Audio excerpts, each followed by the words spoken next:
moi de partager un peu ce message que le Seigneur m'a donné, spécialement sur le combat spirituel. Parce que je ne prêche pas d'autres messages.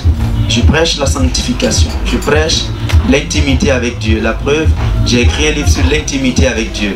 Aiguisez vos dons de révélation. Et je me rappelle en 2011, c'est là que le Seigneur m'avait dit, écris un livre dans lequel tu dénonceras les œuvres des ténèbres.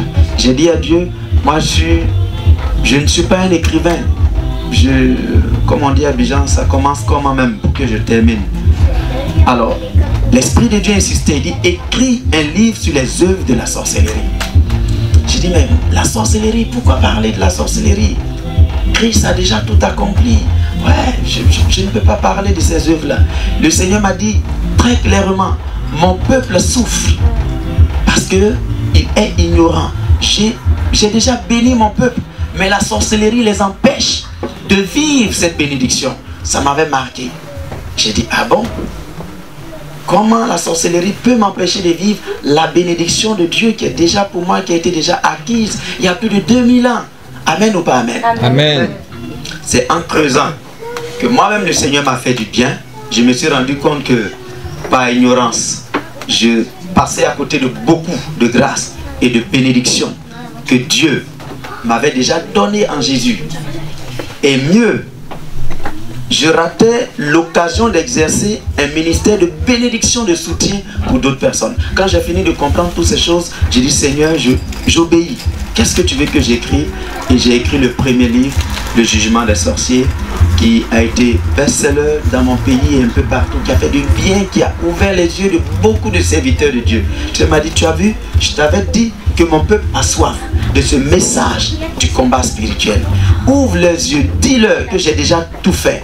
Mais s'ils ne vont pas au combat pour arracher ce qui leur appartient, le diable profitera toujours de leur ignorance. Car n'oublions pas que c'est Dieu lui-même qui le dit.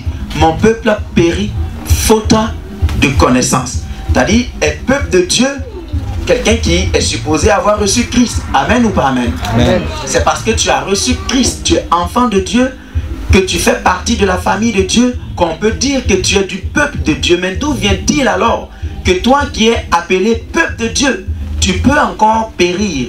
Ce verset-là m'a choqué un jour. J'ai dit, mais attends, je suis dans ton peuple et je péris spirituellement, matériellement, dans ma santé, je péris dans tous les domaines. Non, c'est pas normal. Et si on questionnait Dieu, mais pourquoi je péris? La réponse est simple, parce que tu es ignorant. Parce que tu ne sais pas la vérité. Parce que tu n'as pas des informations. Et on se rappelle bien tous ici la déclaration de Jésus. Il dit, vous saurez la vérité et la vérité vous affranchira. Et lui-même Jésus dit encore, si le Fils de l'homme vous affranchit, vous serez réellement libre. J'insiste sur le mot, les deux mots, réellement libre. Parce que, attention, il ne faut pas qu'on entre dans une chrétienté de slogan. Il y a une chrétienté où on dit, oh Jésus est Seigneur. Et puis au plus profond de toi, tu ne vis pas qu'il est Seigneur. Jésus est puissant, mais au plus profond de toi, tu ne vis pas qu'il est puissant. Moi, j'ai dit à Dieu, non, je refuse ça. Je préfère dire ce que tu es. Tu es puissant parce que j'expérimente que tu es puissant. Tu es le Dieu qui guérit parce que je sens que tu m'as guéri. Tu es le Dieu qui prend de la boue pour faire asseoir à la table des rois. Je peux le dire aux gens parce que je sais que tu l'as fait. J'ai vu que tu l'as fait. Je l'ai expérimenté. Mon frère, courage. Dieu est avec toi. Mais au plus profond de lui, quand le frère il rentre à la maison, quand la soeur elle entre à la maison, elle se pose beaucoup de questions. Mais je pars à l'église, je suis chrétien, qu'est-ce qui se passe dans ma vie? Pourquoi est-ce que ma vie est si malheureuse? Pourquoi est-ce que je suis malade? Pourquoi est-ce que ma vie est bloquée? À quel niveau? Est-ce Dieu qui est mauvais? Qu'est-ce qui se passe? À partir de ce moment, on peut se poser beaucoup d'autres questions. Mais je peux rassurer chacun ici que Dieu est bon. Frères et sœurs, nous avons le meilleur Dieu. Nous avons un Père qui est bon. Un bon berger qui ne peut pas nous conduire dans autre pâturage que le vert pâturage. Nous avons un bon berger qui ne peut pas nous conduire au bord d'une haute eau que les eaux paisibles. Ça, quelles que soient les épreuves, quel que soit ce que tu vis, je ne sais pas ce que tu vis, il ne faut pas que le diable réussisse à te faire penser autre chose de Dieu. Parce que c'est le but qu'il veut atteindre. T'amener à être un chrétien de slogan et à un certain moment, il te parle, il te dit, mais écoute, tu pars à l'église là depuis des années, tu es chrétienne depuis des années, mais qu'est-ce qui a bougé? Et puis en fait, quand tu regardes ta vie, tu te rends compte que ben, il semble même que c'est pire depuis que tu as commencé à marcher même avec Christ. Donc tu commences à te dire, est-ce que j'ai vraiment pris le bon chemin? Oui, tu as pris le bon chemin, mais il t'a manqué peut-être une chose, la connaissance. Il t'a manqué une chose, l'information. Il t'a manqué une chose, le combat spirituel. L'église du 21e siècle aime bien se cacher derrière le tout est accompli. Ouais, Christ a dit tout est accompli. Dans le sens de je peux croiser les mains, tout est accompli, je n'ai plus rien à faire. Ça, c'est encore une autre erreur. Vous voyez, Christ, par sa mort et sa résurrection, nous a bénis de toutes sortes de bénédictions, nous dit la Bible, dans les lieux célestes. Mais j'aimerais dire à quelqu'un qu'il ne faut pas que tes bénédictions restent que dans les lieux célestes. Il faut que la terre de la France constate que Christ a effectivement tout accompli dans le spirituel et que les uns et les autres le voient de manière palpable, de manière concrète dans ta vie. Et que vers la fin même tu sois un témoignage pour eux, pour les attirer aussi à Christ. Parce que ce que vous oubliez, c'est que des gens, des familles doivent venir à Christ par votre témoignage. S'ils constatent que votre vie ne bouge pas, s'ils constatent que c'est toujours la même chose dans ta vie, c'est toujours le même mal dans ta vie, c'est toujours le même blocage, il se dira, mais à quoi bon le suivre pour aller prier son Dieu? Si ça ne va pas chez lui, si je le suis, ça risque d'être pire pour moi. Alors que tu as le vrai Dieu, tu as le meilleur, l'incomparable, l'incommensurable, le Dieu fort, le Dieu puissant, le Dieu redoutable, le Dieu sacré des Hébreux. C'est celui-là qui est ton Père. Tous doivent l'adorer. Tout genou doit pouvoir fléchir devant ce Jésus-Christ que tu transportes. Mais il a besoin d'être glorifié par toi.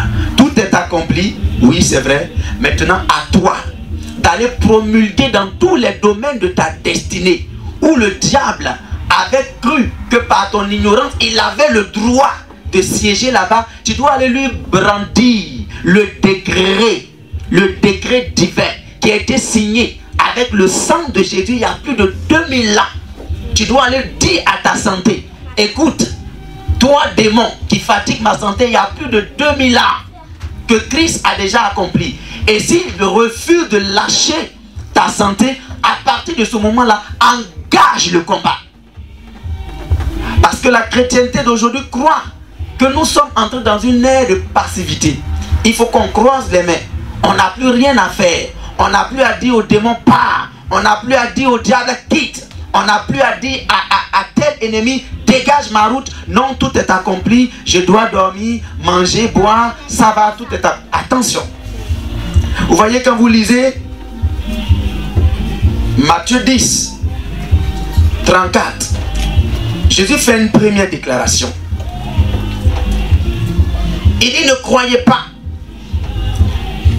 que je sois venu vous donner la paix. Qui connaît la fin de ce verset là? Mais je suis venu vous donner paix. C'est choquant comme déclaration, hein? Alors que ce même Jésus là, quand vous lisez, je crois, Jean 14, 27, il nous dit là-bas, je vous laisse ma paix, pas comme le monde la donne. D'ailleurs, il s'était présenté comme étant le prince de la paix. Le prince de la paix. Ok. Le même qui dit qu'il est le prince de la paix et qui te donne la paix, pas comme le monde la donne, te dit encore, ne crois pas que je sois venu te donner la paix, mais je suis venu te donner l'épée. Symbole du combat. En d'autres termes, si tu veux que la paix que je te laisse dans tous les domaines de ta vie se concrétise, accepte de prendre l'épée et va au combat. Amen. Va au charbon. Amen. Va dire à ce qui te trouble, à ce qui t'arrache ta paix, qu'il il n'a pas le droit de t'arracher la paix. Quand vous lisez la version grecque de ces deux déclarations bibliques que j'ai faites, Jésus parlait de deux paix différentes. Dans Jean 14, 27, quand il dit « Je vous laisse ma paix, pas comme le monde la donne », il parlait de la paix intérieure. Laissez-moi vous dire un secret. La paix du cœur, il n'y a rien d'autre, personne d'autre ne peut donner si ce n'est Dieu. Amen. Amen. Ça, pour voir si tu es vraiment converti, tu auras peut-être expérimenté. Peut-être tu as expérimenté ce que moi j'ai expérimenté. Il y a cette chose-là, on ne comprend pas d'où ça vient. Ce n'est pas lié à quelque chose. C'est inconditionnel. Que tu aies l'argent ou pas, tu as la paix intérieure. Que tu sois dans la fournaise ardente ou pas, tu as la paix intérieure. Que tu sois dans l'avion, on dit ouais, il y a toutes sortes de secousses, tu as cette paix. On ne sait pas d'où ça te vient. C'est le prince de la paix qui est en toi. Il est à l'intérieur de toi. Parce qu'il est là à l'intérieur de toi, le monde et toi, vous ne pouvez pas avoir les mêmes manières de réagir. Amen. Amen. Je ne sais pas si quelqu'un a cette paix-là comme moi ici. Amen. Elle n'est pas liée aux conditions, ouais, c'est dur, c'est compliqué, j'ai pas de boulot, j'ai pas... Non, ça n'a rien à voir. Parfois, quelqu'un même qui a tout ce dont tu rêves, s'étonne de voir que tu as cette paix. Il regarde ton visage, il dit, mais il a toutes sortes de problèmes. Moi, j'ai tout l'or du monde, mais il réussit à dormir. Quel est son secret? Le seul secret, c'est Jésus-Christ en lui. Amen. Amen. Si ce matin, tu n'as pas reçu Christ en toi, tu ne peux pas connaître cette paix-là. Donc, c'est l'occasion pour toi de le recevoir à l'intérieur de toi comme Seigneur et Sauveur. Si tu l'as reçu comme Seigneur et Sauveur, tu vas voir que quelles que soient les situations, il sera là pour te dire, ne t'inquiète pas, je suis là. Amen. Maintenant, quand tu lis Matthieu 10, que je vous ai cité tout à l'heure, le verset 34, où il dit, ne croyez pas que je sois venu vous donner la paix, mais je suis venu vous donner l'épée. Là, il parlait maintenant des conditions autour de toi. Ça, ce n'est plus la paix intérieure, c'est la paix extérieure. La paix dans ton foyer, la paix dans tes études, la paix dans ton ministère, la paix dans tous les domaines de ta vie que tu veux, que tu peux citer avec moi, qui peut être si long. Si tu veux la paix dans ces domaines, prends l'épée. Et quand tu prends l'épée, ça veut dire qu'il y a combat devant. Et s'il y a combat devant, ça veut dire qu'il y a ennemi. Et s'il y a ennemi, il faut qu'il y ait quelqu'un qui sorte vainqueur. Et je te dis que tu as été déjà déclaré plus que vainqueur depuis plus de 2000 ans. Amen. Donc aujourd'hui, tes ennemis doivent reconnaître que même s'ils te font la guerre, ils ne te vaincront jamais. Parce que celui qui est en toi t'a déjà rendu plus que vainqueur. Amen. Mais tu ne matérialises pas cette victoire parce que tu ne veux pas prendre l'épée.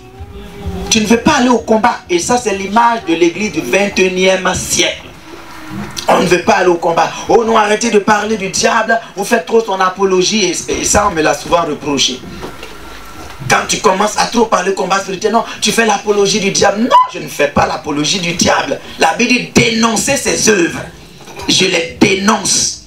Parce que l'une des ruses du diable, il aimerait qu'on ne parle pas de ses œuvres pour qu'il travaille toujours dans l'ignorance du peuple, afin de maintenir le peuple dans le joug, dans la domination, dans l'oppression. Alors que Christ voudrait qu'on soit réellement libre. C'est-à-dire quand on te regarde en tant qu'enfant de Dieu, on sent que tu es réellement libre. À tout niveau de ta vie, la liberté de Dieu, la liberté que Dieu a acquis pour toi, par le sacrifice suprême de son Fils unique, ne doit pas être un slogan. Ça doit être un vécu quotidien. Et je suis sûr qu'à la fin de ce séminaire que nous avons commencé ensemble, même si je n'étais pas là, la fin d'une chose vaut mieux que son commencement. À la fin de ce séminaire, tu partiras avec ta paix. Ta paix dans tous les domaines. Paix intérieure, mais paix aussi extérieure. Dans ta vie financière, dans ta vie spirituelle, dans ta vie matérielle, dans ta vie matrimoniale, dans ta santé, dans chaque domaine où le diable avait osé te troubler, je déclare la paix de Dieu arriver là-bas. Je prophétise la paix de Dieu là-bas. Et je déclare qu'à partir d'aujourd'hui, l'épée du combat te revient. Amen. Tant qu'en Israël, à l'époque des Madianites, quelqu'un ne se levait pas pour aller affronter Madian, Israël restait toujours sous domination. Et pourtant, c'est le peuple, c'était, c'est et ce sera toujours le peuple choisi par Dieu. Amen ou pas amen? Amen. Ils avaient été déjà élus, choisis. Mais la Bible dit Madian régnait sur eux. La Bible dit quand ils venaient faire leur récolte, ils apparaissaient. Et quand Israël les voyait, Israël se mettait à fuir. Et ils venaient prendre tranquillement la moisson d'Israël. C'est ce qui arrive à plusieurs chrétiens aujourd'hui. Parce qu'il n'y a pas de Gédéon, parce qu'ils n'ont pas la mentalité de Gédéon, parce qu'ils ne se lèvent pas pour affronter, Madian continue de régner sur eux. Pourtant Christ est déjà mort pour eux. Pourtant leur nom est déjà inscrit dans le livre de vie. La seule loi pour t'amener au ciel, c'est croire en Jésus. Ouais, tu as cru en Jésus, tu fais partie du peuple de Dieu. Mais moi je refuse que tu périsses. Je refuse que le diable par ton ignorance t'accule tellement que tu commences à douter que tu as fait le bon choix. Et pourtant c'est le bon choix que tu as fait. Tu as accepté Jésus-Christ qui est le Seigneur et Sauveur du monde. En dehors de lui, il n'y a point de salut. Mais je veux que tu manges aussi les fruits de ce salut. On nous dit Lazare le pauvre, il est mort, il est allé au ciel. Amen ou pas amen? Amen. On connaît tous l'histoire, n'est-ce pas? Mais on nous dit sur la terre des hommes, il était tellement pauvre qu'il mangeait ce qui tombait de la table du riche. Ma soeur, entre toi et moi, un tel monsieur, si tu avais été à son époque, l'aurais-tu suivi pour aller prier son Dieu? C'est pas sûr, ne soyons pas hypocrites. Donc le riche ne pouvait pas comprendre que Lazare était dans le vrai, parce qu'il regardait à l'apparence. Lazare est parti dans le sein d'Abraham, il est parti au ciel après sa mort. Ça veut dire qu'il était déjà sauvé, il avait reçu le vrai Dieu. Mais sa vie, sa condition physique n'attirait pas. Sa condition physique ne justifiait pas qu'il avait le vrai Dieu. La Bible, il était tellement malade même que les chiens, symboles de la sorcellerie, venaient lécher les plaies de son corps. Dis avec moi, je refuse cette vie chrétienne. Est-ce que je fais du bien à au moins une personne? Est-ce qu'une personne est bénie? Est-ce qu'une personne croit que Dieu attend d'elle des victoires et de grandes victoires à partir de son combat spirituel? Amen. Même les enfants ont dit Amen. Amen. C'est que nous sommes bénis. Amen. Tu dois manger les fruits de ton combat. Vous avez remarqué dans la Bible que chaque fois que le peuple d'Israël allait en guerre, il y avait toujours les butins. Donc derrière un combat, il y a toujours les fruits. Il y a toujours un butin. Donc si tu refuses toi d'aller au combat, tu ne peux pas prendre des victoires. Tu ne peux pas prendre des points. Tu ne peux pas prendre des témoignages. Tu ne peux pas prendre des exaucements. Et ne vous y trompez pas, quelqu'un d'autre ne fera pas votre combat. À chacun son épée. Ne croyez pas que je sois venu vous donner la paix, mais je suis venu vous donner l'épée. Certains renoncent au combat. Ils disent non, non, non, moi je ne prends pas. Bah, tu vas rester comme cela. Les années vont passer. C'est vrai, tu as Jésus. Comme Lazare, tu vas aller au ciel, dans le sein d'Abraham. Hein? En attendant que Christ vienne chercher son église, si tu nous avais dévancé, tu vas nous attendre dans le sein d'Abraham. Mais je refuse que ta vie soit raccourcie parce que tu étais ignorant. Tu as laissé les chiens venir dévorer ta vie. Tu as laissé la pauvreté dans tous les sens du thème venir te rendre ridicule aux yeux des hommes qui doivent savoir que tu as le vrai Dieu, que tu as le vrai Dieu, sauveur de l'humanité. Alors, si nous sommes d'accord avec tout ce que j'ai dit et que nous sommes encore d'accord qu'il faut aller au charbon, il faut que dans notre vie chrétienne, on accepte le combat spirituel. Il va falloir qu'on identifie les ennemis. Peut-être si on a le temps, on va aussi identifier les armes qu'il faut utiliser. Donc, on va lire un texte dans lequel on va identifier des ennemis de David. Et au travers David, on va essayer de voir que dans notre vie de tous les jours, certainement nous aussi nous avons affaire à ces ennemis-là, mais peut-être par ignorance, on ne sait pas. On était ignorant, on ne sait pas. L'ignorance fait que parfois tu acceptes, tu finis par te convaincre que ce que tu vis est normal. Vers la fin tu te dis, ouais c'est peut-être la volonté de Dieu, ouais, il faut que j'accepte ça comme ça, tout ce que Dieu fait est bon. Voilà, on a toujours des petites exhortations comme ça, amen, qu'on se donne pour se consoler. Dis à ton voisin, si c'est un ennemi qui est caché derrière ma situation, il dégagera. Et ma situation sera réglée. Au nom de, au nom de, au nom de, au nom de, au nom de, au nom de, au nom de, au nom de. Moi je crois que Dieu peut changer ta situation. Amen. Vous voyez, un jour, je disais dans une communauté, la vie chrétienne c'est un ensemble. Dieu peut nous éprouver. Ça fait partie de la marche chrétienne aussi. Les épreuves, le désert. Seulement les déserts avec Dieu, les épreuves avec Dieu ont un début et une fin. Même l'épreuve la plus difficile identifiée dans la Bible comme étant celle de Job, c'est lui qui est présenté comme quelqu'un vraiment qui a été éprouvé. Amen ou pas amen? Amen. Parce que perdre quand même tous ses enfants en une journée, abandonner ton bétail, toute ta richesse détruite, et puis ta femme qui devait être ton soutien aussi, te largue, ouais, on peut se mettre à sa place. Mais il n'a pas renoncé à sa foi. Amen ou pas amen? Amen. Mais ce qui m'intéresse, c'est que même son épreuve a eu une fin, et une fin glorieuse. Mais vous allez voir que par ignorance, quand Dieu a décidé que tu dois faire 3 jours dans ton désert, dans ton épreuve, par ignorance, certains ennemis peuvent prolonger ça à 30 ans. Quand vous lisez bien même la Bible, quand Dieu a parlé à Moïse pour dire va prendre mon peuple en Égypte, aller dans le désert. À l'origine, Dieu a dit allez dans le désert juste pour m'adorer pendant 3 jours. Mais ils ont fait combien d'années? Combien d'années? 40 ans. Pas 30 ans, on fait 40 ans.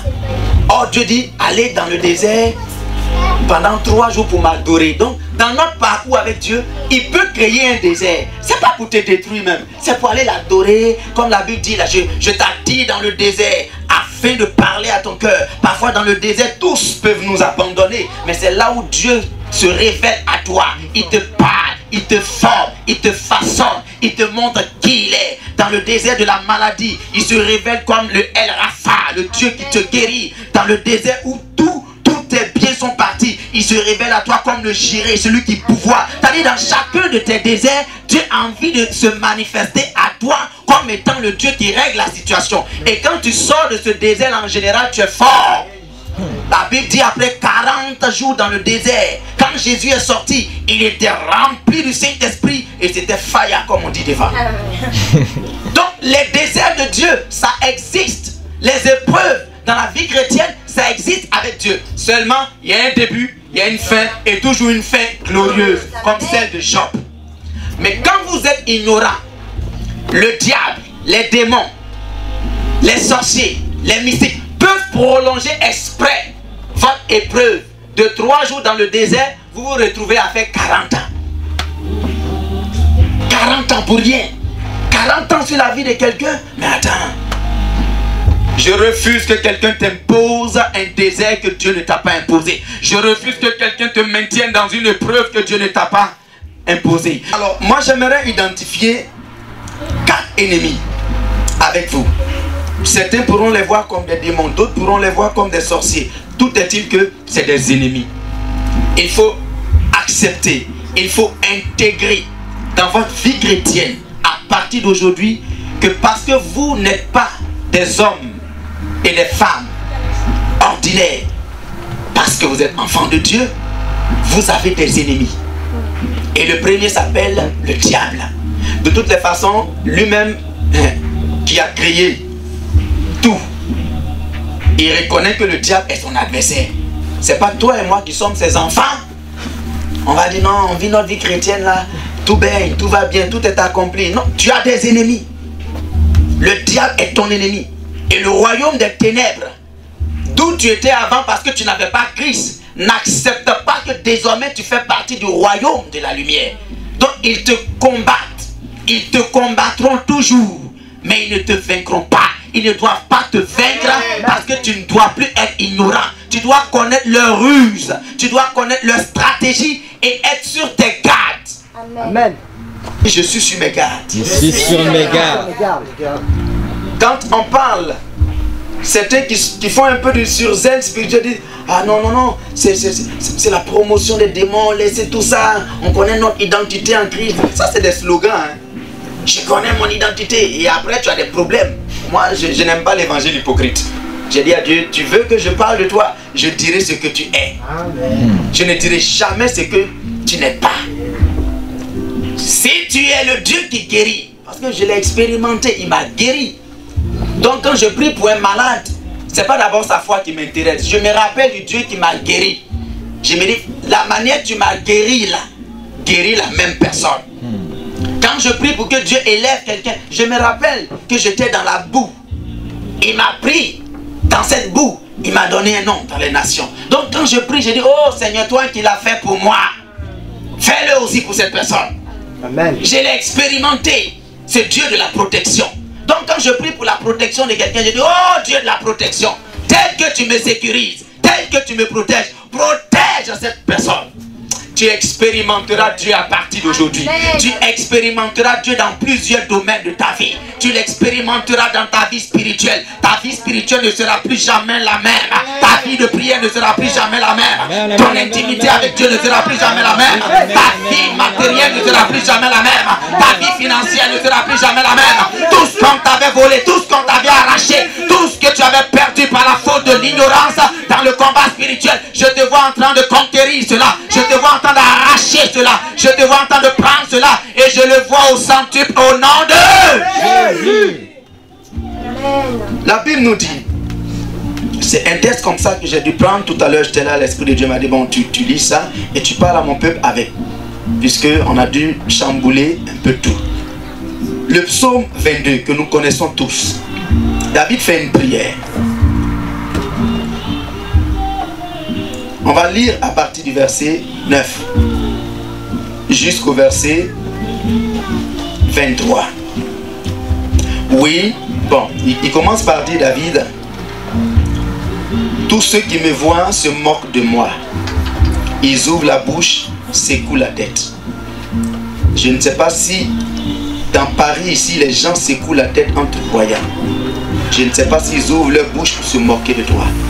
Mais j'annonce une nouvelle saison sur ta vie. Je déclare que les mêmes bouches qui se sont moquées de toi resteront baies en te regardant pour dire waouh, ton Dieu est Dieu. Ton Dieu existe. Je veux aussi le prier. Je veux aussi l'adorer. Ceux qui ont secoué leur tête pour dire oh, c'est pas la peine. Elle perd son temps. Il perd son temps.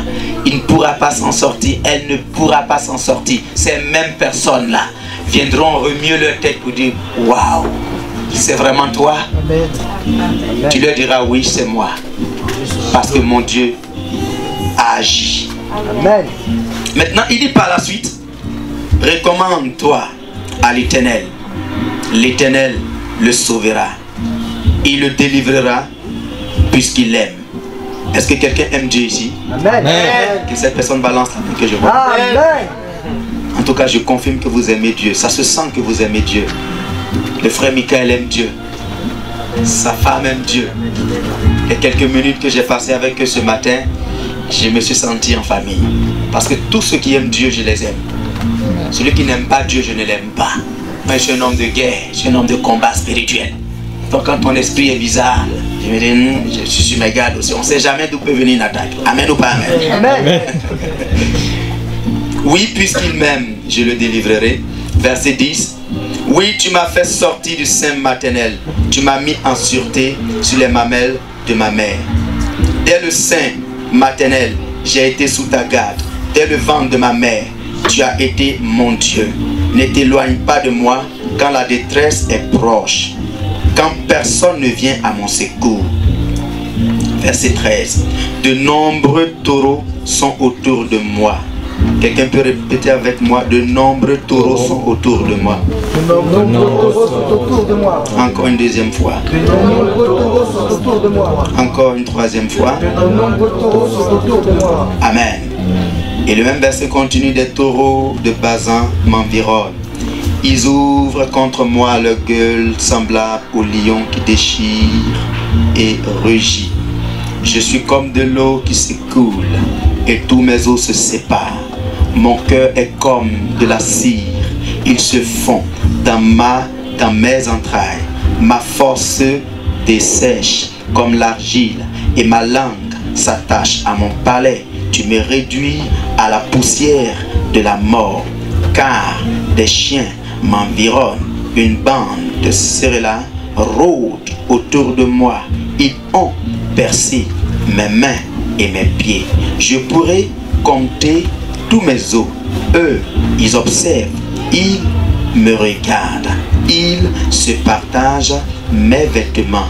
Ils tirent au sort ma tunique. Et toi, Éternel, ne t'éloigne pas. Toi qui es ma force, viens en acte à mon secours. Protège mon âme contre le glaive, ma vie contre le pouvoir des chiens. Quelqu'un dit le pouvoir des chiens. Le pouvoir des chiens. Quelqu'un le dit encore une deuxième fois. Le pouvoir des chiens. Quelqu'un le dit une troisième fois. Le pouvoir des chiens. La quatrième fois. Le pouvoir des chiens. Quelqu'un dit protège ma vie contre le pouvoir des chiens. Protège ma vie contre le pouvoir des chiens.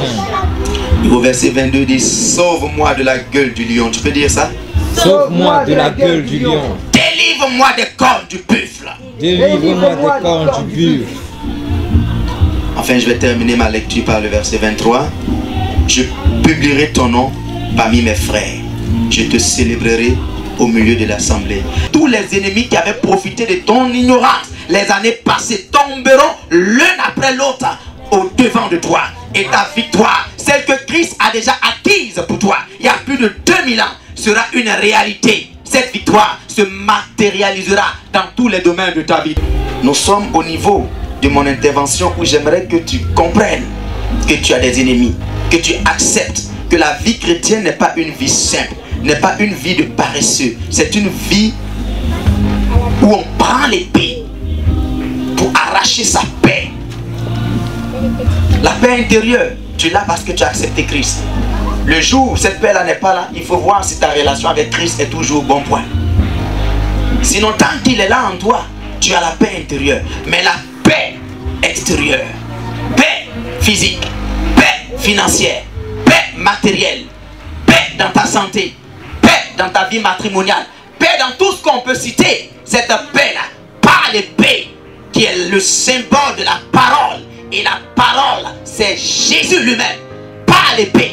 Tu dois aller dans ce territoire où le diable croyait qu'il était le maître conquérant. Allez lui rappeler que par la parole, par Jésus-Christ, il est vaincu. Et que désormais, tu n'es plus ignorant. Qu'il te donne ce qu'il a pris. Qu'il te donne ce que tu lui avais concédé par ton ignorance, en croyant que ça ne valait pas la peine. Tu t'étais conforté dans le fait que oh non, peut-être que c'est la volonté de Dieu pour moi, que je sois ainsi, c'est pas grave, je laisse tomber. Non, non, non, non, non, il ne s'agit pas de ça. Va, arrache, prends ce qui est pour toi. Parce que Dieu t'en a donné le pouvoir en Jésus-Christ. Alors, si tu as accepté et que tu as compris cela, on va essayer de voir ce que David vivait ici et l'identifier parfois à notre propre vie. David traversait un moment difficile. À un certain moment, il était en pleine louange. À un certain moment, à cause du fait qu'il était poursuivi par de nombreux ennemis, dont le premier est connu, Saül, il passait des moments de dépression, de stress et tout cela. Il a aussi écrit des psaumes. Et le psaume 22 fait partie du genre de psaume qu'il a écrit au milieu de toutes sortes d'oppression, de détresse, où il était encerclé par des ennemis. Et il a commencé par dire une chose. Seigneur, le verset 10, il dit oui, tu m'as fait sortir du sein maternel, tu m'as mis en sûreté sur les mamelles de ma mère. Dès le sein maternel, j'ai été sous ta garde. Dès le ventre de ma mère, tu as été mon Dieu. Alléluia. Est-ce que tu savais que Dieu te connaissait depuis le sein maternel? C'est-à-dire, avant même que tu ne le reçois, lui, il était déjà ton Dieu là-bas. Il savait avec quelle destinée tu venais sur la terre des hommes. Il savait ce que tu venais réaliser sur la terre des hommes. Et je t'interdis de quitter la terre des hommes sans réaliser ce pour lequel tu es venu. Tu dois le réaliser. Parce que Dieu t'a choisi depuis le sein maternel. Jésus dit un jour à ses disciples, ce n'est pas vous qui m'avez choisi, c'est moi qui vous ai choisi. Je vous connaissais. Et on se rappelle ce qu'il a dit à Jérémie. Depuis le sein maternel, je t'avais déjà consacré prophète. Même si nous ne sommes pas tous appelés ici à être prophètes, Dieu, d'une manière ou d'une autre, a moins chacun à devenir ce qu'il doit être selon la destinée qui lui a été impartie. Je refuse que ces nombreux ennemis qui t'ont environné n'aient raison de cette destinée. Et laisse-moi te dire un secret, ma soeur. Une destinée qui n'attire pas d'ennemis n'est pas une destinée. Dis-moi le nombre d'ennemis que tu as, je te dirai la qualité de ta destinée. Si tu as 2 ennemis, ta destinée mérite d'attirer juste 2 ennemis. Mais si tu as 1000 ennemis, ta destinée aussi doit être à la taille de ces ennemis. Une vie qui ne suscite pas l'adversité, une vie qui ne suscite pas des combats, une étoile qui n'attire pas les mages, n'est pas une étoile qui brille. Alors parfois il faut arrêter de pleurer en disant ouais, je suis trop attaqué. Ben tu veux qu'on attaque qui? Regarde cette lumière que tu as sur toi. Regarde cette grâce que tu as sur toi. Comment le diable va pas pâlir, rougir de jalousie quand il regarde l'amour que Dieu a pour toi, quand il voit ton avenir. Toi pour l'instant tu parles le langage du présent. Oh, c'est pas bon pour un enfant de Dieu de parler le langage du présent. Vous savez le langage, le présent parle, hein? Il peut te dire tout ce qui te manque. Regarde, tu n'as pas de mari. Regarde, tu n'as pas d'argent. Regarde, tu es malade. Il ne te dit pas tu seras guéri. Tu es. Actuellement, tu écoutes le langage du présent. Et le présent aime te montrer toujours ce qui te manque. Et parfois, tu veux regarder ce qui te manque aujourd'hui. Et tu te mets à pleurer. Oh, si Dieu était avec moi, est-ce que telle chose? Non. N'oublie pas que dans la vie d'un homme, le temps le plus important, c'est demain. Le passé est passé, tu ne peux plus le rattraper. Amen ou pas amen? Amen. Le présent te miroite quelque chose qui te fait mal. Mais ce que le diable oublie de te dire, c'est que tu es un homme de destinée. Tu es une femme de destinée. Même si tu as commencé difficilement, même si aujourd'hui tu pleures, la Bible dit, la gloire à venir n'a rien à voir avec les souffrances que tu as dans le temps présent. La Bible déclare, ceux qu'il a appelés, il les a justifiés. Ceux qu'il a justifiés, il les a prédestinés à atteindre la gloire. Et la Bible a utilisé l'expression, il les appelle à la glorification. Je ne sais pas à quelle station de ta vie tu es. Peut-être le langage du présent te rappelle que tu es pauvre, que tu es malade, que tu n'es pas marié, que tu as une mauvaise santé. Mais rappelle au présent que ton Dieu a une promesse pour toi, que demain sera meilleur qu'aujourd'hui. Dis à ton voisin, ne regarde pas mon présent. Ne regarde pas mon présent. Faut bien dire ça à ta soeur. Dis-lui, ne t'occupe pas de mon présent. Ne regarde pas mon présent. Et puis dis-lui encore, n'écoute pas le langage de mon présent. N'écoute pas le langage de mon présent. Vous savez, il y a quelqu'un dans la Bible qui a fait l'erreur en écoutant le langage de son présent. Il s'appelle Ésaü. La Bible dit qu'il revenait des champs. Il avait faim et soif. La faim, c'est le manque de nourriture. La soif, c'est le manque d'eau. À cause de la faim et de la soif, il a annulé son avenir. La Bible dit que c'était le fils qu'Isaac aimait le plus. Or, Isaac était fort riche. Bon, un père qui est fort riche, qui t'aime, ton avenir c'est quoi? C'est un avenir glorieux. C'est un avenir de prospérité. Mais Ésaü n'a pas connu ça parce que son présent lui disait, il te manque l'eau, il te manque la nourriture. Et son frère, ce jour-là, animé certainement par la sorcellerie, parce que moi parfois derrière des comportements de certains personnages bibliques, je vois la sorcellerie. Et Jacob n'est pas l'un de mes fans en tout cas. Il a joué un bon jeu que les sorciers jouent. Il dit, mais écoute, tu veux que je te donne dans ce temps présent mes lentilles, mes haricots, mon potage en fait. C'est une nourriture de foutaise comme on dit quoi. Tu veux que je te donne ça? Mais vends-moi ton avenir. Vends-moi ton droit d'aînesse. Donc à cause des haricots, à cause des lentilles, du temps présent, Ésaü a perdu son futur. Laisse-moi te dire un secret. Quand le présent veut t'attrister, il essaie de te montrer le maïs, le potage des autres. Tu vois l'autre, il est béni. Toi, tu n'as pas encore ça. Mais laisse-moi te donner une information, Madame Michael.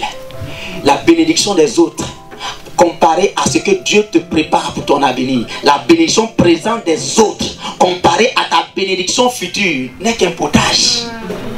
C'est du maïs, c'est des haricots, c'est des lentilles. Quand ta bénédiction arrivera demain, ceux qui se réjouissaient aujourd'hui en secouant la tête sur ton sort, ils ne seront plus à la page comme on le dit à Abidjan. Donc arrête d'écouter ce que tu vis actuellement et de t'attrister pour rien.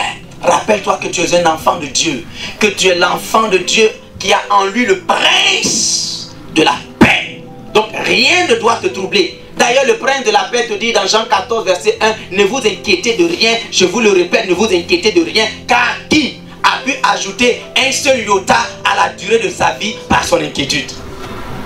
Tu t'inquiètes, au contraire, ça va raccourcir ta vie, ça va te développer des ulcères inutiles. Calme-toi, tu as un avenir. Calme-toi, ton Dieu parlera demain pour toi. Dis à ton voisin, j'ai une destinée. J'ai une destinée. Alors, depuis le sein maternel, Dieu t'a déjà choisi. Il y a quelque chose que tu dois faire, que tu dois réaliser. Tu es spécial, tu es unique. À cause de ce quelque chose, tes ennemis ont été attirés à toi. Car la taille de ta destinée attirera aussi des tailles d'ennemis. Accepte ça et ne pleure plus. À cause de l'adversité. Ne te lamente plus, je ne veux plus ça dans cette cellule.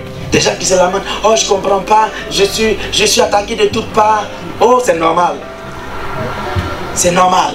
À moins que tu dises à Dieu, change ma destinée là, donne-moi une destinée en pacotille, une destinée en potage. Sinon si tu as une destinée glorieuse qui doit se réaliser, elle doit attirer des Goliaths, elle doit attirer des ennemis, elle doit attirer des jaloux, elle doit attirer des taureaux, elle doit attirer toutes sortes d'ennemis. Bref, la Bible nous dit, après avoir identifié que Dieu l'a choisi depuis le sein maternel, que quelqu'un dise avec moi, Dieu m'a choisi depuis le sein maternel. Dieu m'a choisi depuis le sein maternel. Dis-le avec joie s'il te plaît. Dieu m'a choisi depuis le sein maternel. Après avoir dit cela, il dit quelque chose que beaucoup ont déjà dit ici. Oh Seigneur, je traverse un moment difficile. Oh, pourquoi m'abandonnes-tu? C'est ce qu'il dit au verset 11, au verset 12. Ne t'éloigne pas de moi quand la détresse est proche, quand personne ne vient à mon secours. Dis à ton voisin, qui t'a dit que Dieu t'a abandonné? Qui t'a dit que Dieu t'a abandonné? Non, faut bien lui dire encore pour moi. Qui t'a dit que Dieu t'a abandonné? Faut bien lui dire encore. Hein. Qui t'a dit que Dieu t'a abandonné? Qui t'a dit que Dieu t'a abandonné? C'est pas parce que les hommes t'ont abandonné que Dieu t'a abandonné. Amen ou pas amen? Amen. C'est pas parce que ton meilleur ami t'a abandonné que Dieu t'a abandonné. David dit, mais ne t'éloigne pas de moi, tout le monde m'abandonne. Tout le monde peut m'abandonner. On connaît tous ce verset. Même si ton père t'abandonne, même si ta mère t'abandonne, moi l'Éternel, je ne t'abandonnerai jamais. S'il y a une chose que tu ne dois jamais enlever de ton esprit dans ton adversité, dans ton désert, dans ton épreuve, c'est Dieu est avec moi. Peu importe la fournaise, peu importe ce que tu traverses, tu dois savoir que Dieu est là. Même si tu ne le vois pas, même si tes sens physiques ne le sentent pas, c'est un Dieu qui n'abandonne pas. David le dit et il commence maintenant à expliquer son problème. Verset 13. De nombreux taureaux sont autour de moi. Des taureaux de Basan m'environnent. Ils ouvrent contre moi leur gueule semblable au lion qui déchire et rugit. On va dire la conséquence de la présence de ces taureaux-là au verset 15. Je suis comme de l'eau qui s'écoule et tous mes os se séparent, se fondent dans mes entrailles. Ma force se dessèche comme l'argile et ma langue s'attache à mon palais. Tu me réduis à la mort, à la poussière de la mort. Dis avec moi, les ennemis de la classe des taureaux. David identifie 4 ennemis. Le premier groupe d'ennemis, si on peut dire, il les appelle les taureaux. Et il précise, les taureaux de Basan m'environnent, car ils m'encerclent. Ils sont nombreux autour de moi. À cause de leur présence, je sens que je perds mes forces. À cause de leur présence, mes os se détachent. À cause de leur présence, j'ai l'impression que ma langue est collée à mon palais. À cause de leur présence, je me coule. Enfin, je suis comme de l'eau qui coule à terre. En d'autres termes, ma substance vitale. Ça, j'ouvre une parenthèse pour dire. Quand j'enseigne sur les animaux mystiques, j'explique que lorsqu'un mystique veut t'attaquer, il y a des apparences qu'il peut prendre. L'une des apparences qu'il peut prendre, c'est l'apparence des bœufs ou des taureaux, si vous voulez. Je ne sais pas si quelques-uns d'entre vous font des rêves bizarres où ils voient des animaux. Veuillez après vous signaler pour qu'on prie et qu'on brise. Quand un sorcier, quand un mystique, quand un franc-maçon, quand un maître vaudou prend l'apparence d'un taureau, d'un bœuf, ça veut dire qu'il veut aller à la conquête de ton âme. En d'autres termes, il pourchasse ton âme. Il veut récupérer ton âme. Il veut prendre ton âme. Parce que dans leur esprit, dans leur pensée, dans leur réunion, ils ont décidé que toi, ton âme peut-être. Je dis peut-être parce que ça n'arrivera jamais parce que tu es un enfant de Dieu. Amen. Ton âme doit être à leur merci pour qu'ils fassent de toi ce qu'ils veulent. Et qu'est-ce qu'ils veulent faire? Regarde, quand tu lis la version Torah, quand David dit « Je me coule comme de l'eau à terre », en chacun de nous, il y a la substance vitale. Tu as le souffle de vie. Le mystique, à défaut de te tuer sur le coup, il met une stratégie pour te vider petit à petit. Et parfois, ceux qui sont victimes de ça, tu as l'impression que tu perds tes forces. Et quand je parle de tu perds tes forces, c'est à la fois spirituel et physique. Ils ont déjà leur programme. Ils se sont lancés à ta poursuite. Peut-être même ils ont récupéré, ils ont saisi, ils ont piégé déjà ton âme. Conséquence, tu sens en toi une souffrance. Tu es fatigué, tu ne comprends pas. Tu te sens malade en toi, tu ne comprends pas. Tu te sens fatigué. Il y a quelque chose chaque jour qui se vide en toi. Je déclare que Dieu remplace le souffle de vie qu'ils ont osé vouloir enlever. La Bible dit, ne m'enlève pas au milieu de mes jours. Dis à ton voisin, tes ennemis travaillent parfois à raccourcir tes jours, mais ils ne réussiront pas. Les ennemis travaillent toujours à raccourcir tes jours, mais ils ne réussiront pas. Tu dois vieillir, tu dois vivre longtemps. Non, tu ne mourras pas, tu vivras. Tu raconteras les œuvres de l'Éternel. Alléluia. Amen. Tu réaliseras de grandes choses. La classe des taureaux environne. Et la Bible précise les taureaux de Basan. Bon, pour David, ça venait de Basan. J'aimerais te dire une chose, titrice. Tout ennemi qui t'attaque a une origine. Amen. Amen. Tout ennemi qui t'attaque a une origine. C'est pourquoi dans le combat spirituel, il y a un coup que je donne. Savoir identifier l'origine de tes ennemis peut déterminer aussi ta victoire. Tu ne sais pas d'où il vient. Tu ne sais pas qui il est. Tu ne sais pas ce qu'il fait. Tu ne sais pas quelle est sa mission. Mais comment tu peux l'affronter? Parfois tu ne sais même pas quelles sont les armes à sa disposition. Comment tu peux l'affronter? Chacun a son Basan ici. Moi, je viens de la Côte d'Ivoire. Mon bazar, là, c'est la Côte d'Ivoire. J'ai plein d'ennemis. Mon village, là, c'est une région dans l'ouest montagneux de mon pays. Et mon côté partenaire, ils adorent beaucoup de mauvaises choses là-bas. Ils pratiquent beaucoup de mauvaises choses. Donc, je les identifie comme le lieu d'origine de beaucoup d'attaques. C'est pour cela, chaque jour, je prie cela. Toi, je ne sais pas où tu es né. Je ne sais pas quelle est ton origine. Je ne sais pas d'où vient cet ennemi qui ose venir vider ta vie de toutes les bonnes choses. Mais je déclare à partir d'aujourd'hui, sur la base de la parole qui dit, ils viendront contre toi par un seul chemin, mais ils s'en iront par 7 chemins. La présence des taureaux, on va aller rapidement. Dis avec moi, mes os se détachent. Mes os se détachent. Mes os se séparent. Mes os se séparent. Écoutez, si j'avais le temps, j'allais vous expliquer que il y a des ennemis, leur mission, c'est de détruire le plan de Dieu pour vous. Vous savez que tout être humain a un squelette. Amen ou pas amen? Amen. Le squelette de mon frère qui est derrière là-bas n'est pas mon squelette. C'est pour ça qu'on n'a pas la même taille et la même forme. Amen. Amen. Dieu a le plan de chacun de nous ici. Mais il y a des ennemis qui ne veulent pas que le plan parfait que tu as se réalise. Ils se lancent à ta poursuite. Ils détachent. Ils détruisent tes projets. Comme on dit à Abidjan, ils mélangent tout. Pour ne pas que ça se réalise. Quand vous lisez Ézéchiel le chapitre 37, nous connaissons tous cette histoire. On nous dit, Ézéchiel, Dieu lui dit, écoute, voici une grande... Enfin, voici, je te mets dans la vallée des ossements desséchés. On nous dit, les os étaient séparés un peu partout là. Amen. Amen. La première chose que Dieu va faire pour que cette armée... Ah, elle a quelque chose très vite. Mon cœur est comme de la cire. Il se fond dans mes entrailles.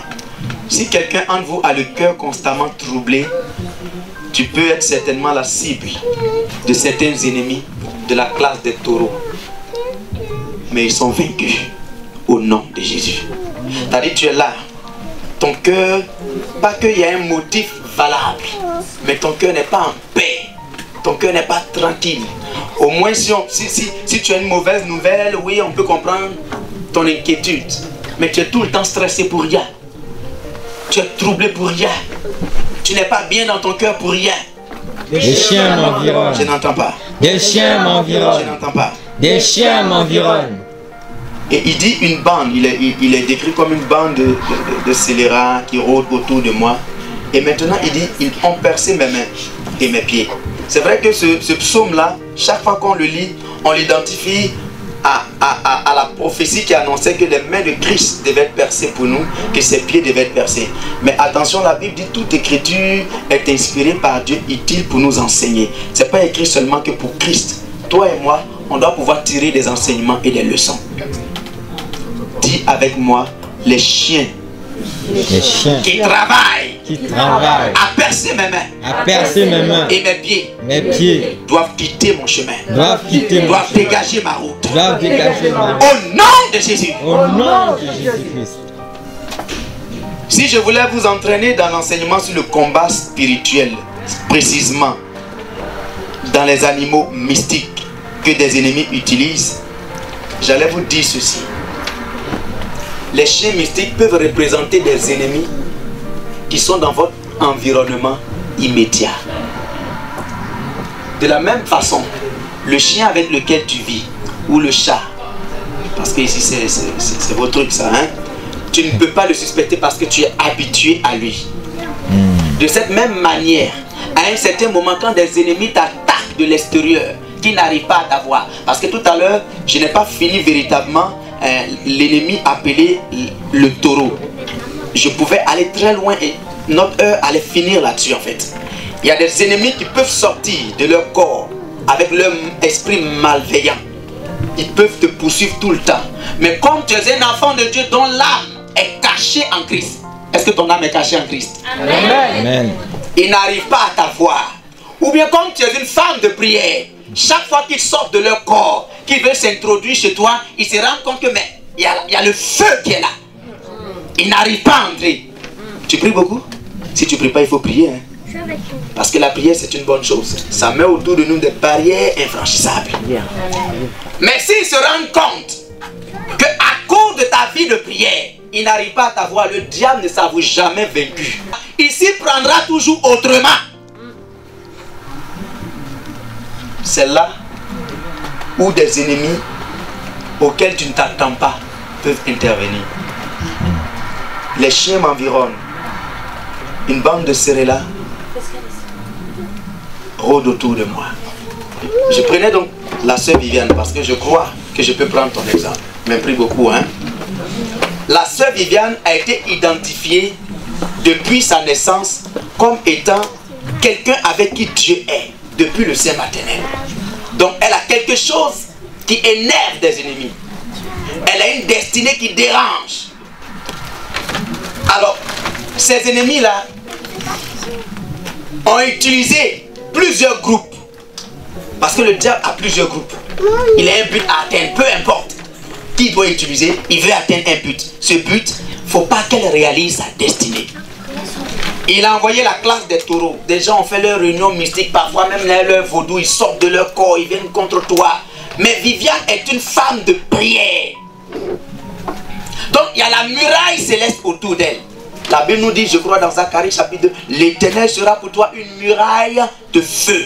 Donc quand ils viennent le matin, muraille de feu.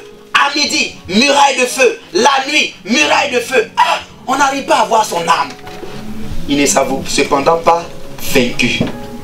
Ils se disent, nous coûte que coûte, il faut qu'on ait accès à Viviane. En ce moment, ils activent le groupe des chiens, la classe des chiens, qui peut représenter en fait des ennemis familiers. Tu ne vois pas le coup venir de là-bas. David dit, ceux avec qui je mets la main dans le plat se sont tournés contre moi. Ton meilleur ami, je ne te demande pas de suspecter tout le monde, hein, sœur Viviane. C'est pas pour qu'on devienne parano non plus.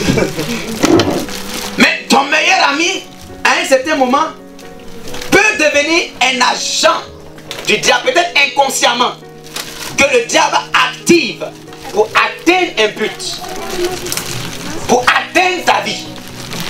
David est une bande de chiens. Moi, je ne suspecte pas mon chat. Ben écoute, chez nous en Afrique, parfois il y a des bestioles dans nos environs. Bon, ça ne dit rien. Tu as l'habitude de voir toujours le même oiseau, par exemple, sous l'arbre. Oh, le bel oiseau, il chante bien. Mais tu ne sais pas que ce jour-là, il y a quelqu'un qui a pris l'apparence de ce bel oiseau juste pour venir t'observer. Parce que quand David parle des chiens, il dit, non seulement ils ont percé mes mains, on va peut-être finir là-dessus, ils ont percé mes pieds. On va y revenir. Je pourrais compter mes os. On va y revenir. Mais il dit, eux, ils observent. Ils me regardent. Dis avec moi les observateurs. Les observateurs. Donc, les observateurs vont venir constater pourquoi la sœur Viviane, on ne réussit pas à la voir. Des espions. Ah non, la sœur Viviane prie beaucoup. Ah d'accord. Et l'observateur, ça peut être le chat. Ça peut être le chien. Ça peut être le meilleur ami. Ça peut être l'oncle en qui tu as confiance. Ça peut être la maman en qui tu te confies. Ça peut être la personne, tu ne vois pas le coup venir. C'est pour ça que la vie chrétienne est une vie où on se confie à Dieu. On est prudent. On est prudent. Vous aimez parfois, à tout bout de chemin, aller confier le secret à... Oh non, je vais te confier un secret là. Je dois avoir quelque chose dans... Tu es obligé de tout dire là? Tu ne peux pas aller parler au Seigneur? Il faut être discret. Parce qu'on ne sait jamais. On ne sait jamais. Eux, ils m'observent. Eux, ils me guettent. Ils me regardent. Pour rendre compte au diable. Pour rendre compte au monde mystique. Pour rendre compte aux réunions sataniques. Pour dire, sa vie de prière est notre problème. Elle prie trop. Qu'est-ce qu'on doit faire? Pour attaquer la, mettez un esprit d'assoupissement. Donc du coup, la sœur Viviane, qui était zélée dans la vie de prière, il y a quelque temps, à un certain moment, elle va se trouver des excuses là. Oh non, j'ai trop travaillé, c'est pour ça que je suis un peu fatigué. Sans t'en rendre compte, ta barrière spirituelle, ta vie de prière commence à être touchée. Et comme ta vie de prière était une muraille de protection pour toi, paf, l'environnement de ta maison qui était à la paix, à la présence de Dieu, l'atmosphère devient bizarre, il trouve la faille. Et puis, il se lance à l'affût. Et quelle est la mission qu'ils accomplissent? Ben, 4 missions. Ils percent mes mains, ils percent mes pieds, ils partagent mes vêtements, ils tirent au sort ma tunique. C'est vrai que ça nous rappelle la mort de Christ, tout ce qui s'est passé. Mais nous, ça nous concerne aussi. Écoutez, la tunique, si on avait le temps, la tunique d'une personne, c'est sa destinée. La tunique, on ne la détruit pas. La tunique, elle est unique. Mais ce que tes ennemis peuvent faire de ta tunique, ils peuvent la cacher. Ils ne vont pas la déchirer comme tes vêtements, on va revenir là-dessus. Mais ils peuvent cacher. À cause de ta tunique, à cause de ta destinée qui est spéciale, à cause du manteau unique que tu as, on peut te faire la guerre. Comme on a fait la guerre, enfin, ses frères, à Joseph. Parce qu'on lui avait donné une tunique de chinéa avec plusieurs couleurs. Son père la lui a donné, les autres ont été jaloux. Dis à quelqu'un, ne sois pas jaloux de ma tunique. Ne sois pas jaloux de ma tunique. Dis-lui à chacun sa tunique. À chacun sa tunique. Madame Michael, il faut dire à ton mari, à chacun sa tunique, même si vous êtes mariés. On est marié et femme, mais bon, chacun a sa tunique. Amen. Amen. On ne peut pas détruire ta tunique. Mais attention, je te donne l'information. On peut la cacher. On peut emprisonner ta destinée. Si tu n'as pas encore réalisé ta destinée, ce n'est pas parce que tu ne vas pas la réaliser. Quelqu'un a osé tirer ça au sort pour la cacher. J'enseignais les animaux mystiques au Gabon l'année passée. Et j'ai dit aux gens, vous savez, je vais vous donner une information. Chaque année dans le monde mystique, il y a le rassemblement des tirages au sort de tunique. C'est-à-dire si c'est dans ta famille maternelle qu'ils ont caché ta destinée en 2017, en 2018, là, il y a un groupe qui a tiré au sort. Ils disent, eux, c'est eux qui doivent garder ça. Et d'année en année, si tu n'as pas l'information pour prier, pour briser ces prisons sataniques, tu es étonné de voir que tu tournes en rond. Et c'est la même chose qui se répète d'année en année. Oh non, j'ai pas pu réaliser. Oh non, j'ai pas pu réaliser. Parce qu'il y a un groupe qui a dit qu'il est le surveillant de ta tunique. Je déclare que ta tunique est sortie de leur prison. Je déclare que ta destinée est sortie de leur prison. Je déclare que le manteau de gloire avec lequel tu es né, ce manteau-là brillera en cette année 2018. Les chiens accomplissent une autre mission. Ils partagent tes vêtements. Dis, ils partagent mes vêtements. Ils partagent mes vêtements. Je n'ai pas entendu. Ils partagent mes vêtements. Pour la tunique, ils tirent au sort pour savoir qui va garder. Ok? Les vêtements, ils partagent. Je vais garder ça pour les vêtements pour enseigner une autre fois. Mais je déclare que les chiens ne peuvent plus percer tes mains. La main de quelqu'un réalise tous ses rêves. Amen ou pas amen? Amen. Tu peux avoir de grands rêves, mais tant que tu ne les as pas réalisés, tu n'es pas encore propriétaire de la chose. Je déclare cette année 2018, c'est l'année de la réalisation de beaucoup de choses. Dieu te redonne le pouvoir que ta main avait perdu. Dieu te redonne le pouvoir que ta main avait perdu. Dieu te redonne le pouvoir que ta main avait perdu. Et les chiens qui ont osé le percer sont taillés en pièces au nom de Jésus. Dis avec moi cette prière de David. Protège mon âme. Protège mon âme. Protège ma vie. Protège ma vie contre le pouvoir des chiens. Contre le pouvoir des chiens. Amen. Amen. C'est que tu as déclaré la croix en ça. Parce que les chiens dont j'ai parlé, pendant un mois, je pouvais te parler du pouvoir des chiens. Des chiens mystiques. Qui sont une classe de mystiques. Qui ont des missions à accomplir. Des missions d'espionnage, d'observation, de savoir ce que tu fais. Ils t'épient au jour le jour pour savoir où tu vas, quels sont tes projets. De la même façon, ils l'ont fait pour David. Cette parole, on peut l'appliquer à nous, qui nous observent, qui nous guettent pour savoir ce qui se passe. Je déclare au nom de Jésus que tu es caché dans le sang de Jésus. Tes projets sont cachés dans le sang de Jésus. Tout ce que tu as décidé de faire, de réaliser, est caché dans le sang de Jésus. Leur réalisation surprendra tes ennemis. Un jour ils se lèveront et ils verront que tu as déjà réalisé ton rêve et ils se donneront de voir que ton rêve a été réalisé. Amen. Ils te chercheront et ne te trouveront plus. Quel que soit le pouvoir mystique des chiens qui avait été déclenché contre toi, je le brise, je le détruis, je le brise, je le détruis, je le brise, je le détruis. Et je déclare que Dieu te libère de ce pouvoir maléfique qui t'observait, qui te pillait, qui te guettait, qui te pourchassait, qui te suivait, qui contrôlait tes pieds, qui contrôlait tes mains, qui contrôlait ta vie, qui était dans ton environnement proche, qui détruisait ta vie de prière. Ce pouvoir est brisé par le pouvoir suprême du nom de Jésus-Christ de Nazareth. Au nom de Jésus. Au nom de Jésus. Dieu me délivre à partir d'aujourd'hui Dieu me délivre à partir de la corde du buffle. de la corne du buffle. Comme il a délivré David. Comme il a délivré David. Écoutez, les buffles représentent les porteurs d'armes. Tout ennemi qui t'attaquera toujours avec une arme. Son arme peut être la maladie. Son âme peut être un esprit de limitation. Son âme peut être, je ne sais, n'importe quelle situation que tu vis. Ça peut être la résultante. Ça peut être le résultat d'une arme qui a été forgée contre toi.